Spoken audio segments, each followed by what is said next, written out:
മഹാരാഷ്ട്രയിലെ നാന്ദേഡിൽ ട്രാക്ടർ കിണറ്റിലേക്ക് വീണ് 8 സ്ത്രീകൾ മരിച്ചു. കൃഷിപ്പണിക്കായി സ്ത്രീകളെയും കൊണ്ടുപോയ ട്രാക്ടറാണ് അപകടത്തിൽപ്പെട്ടത്. 12 സ്ത്രീകളാണ് ട്രാക്ടറിൽ ഉണ്ടായിരുന്നത്. വിവരങ്ങളുമായി മുംബൈയിൽ നിന്ന് ശ്രീനാഥ് ചന്ദ്രൻ ചേരുന്നുണ്ട്. ശ്രീനാഥ്, അതിദാരുണമായ സംഭവമാണ്. എങ്ങനെയാണ് ഈ അപകടം ഉണ്ടായത്? 12 സ്ത്രീകൾ ഉണ്ടായിരുന്നല്ലോ, അപ്പോൾ മറ്റ് സ്ത്രീകളുടെയൊക്കെ ആരോഗ്യാവസ്ഥ എങ്ങനെയുണ്ട്?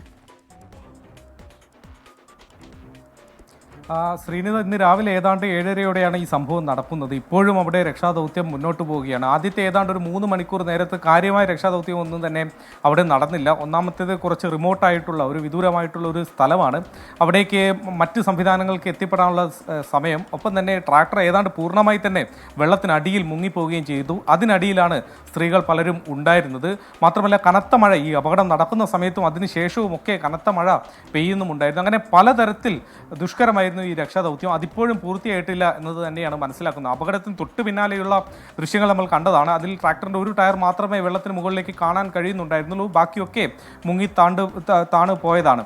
ഏതാണ്ട് 7:30യോടെ സംഭവം നടക്കുന്നു. മഴയത്ത് തെന്നിമാറി എന്നതാണ് പ്രാഥമികമായി മനസ്സിലാക്കാൻ വേണ്ടി കഴിയുന്നത്. ഹിങ്കോളിയിലേക്ക് കൃഷിപ്പണിക്ക് വേണ്ടി പോവുകയായിരുന്നു ഈ സ്ത്രീകൾ.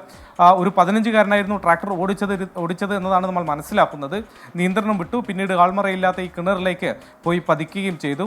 2 സ്ത്രീകളെ ജീവനോടെ പുറത്തേക്ക് ആ ഘട്ടത്തിൽ രക്ഷപ്പെടുത്താൻ കഴിഞ്ഞിട്ടുണ്ട്. ബാക്കി ശേഷിച്ചവരൊക്കെ പുറത്തെടുക്കുമ്പോഴൊക്കെ അവർക്ക് ജീവനില്ല എന്നത് മനസ്സിലാക്കുകയാണ്. അങ്ങനെ 8 മൃതദേഹങ്ങളാണ് ഇതുവരെ പുറത്തെടുത്തിട്ടുള്ളത്. ഇനിയും 2 പേർ കൂടി അതിന് ഉള്ളിൽ ഉണ്ട് എന്നതാണ് നമ്മൾ മനസ്സിലാക്കുന്നത്. അങ്ങനെ രക്ഷാദൗത്യം ഈ ഘട്ടത്തിലും മുന്നോട്ട് പോകുന്നുണ്ട്. ശ്രീനിധ.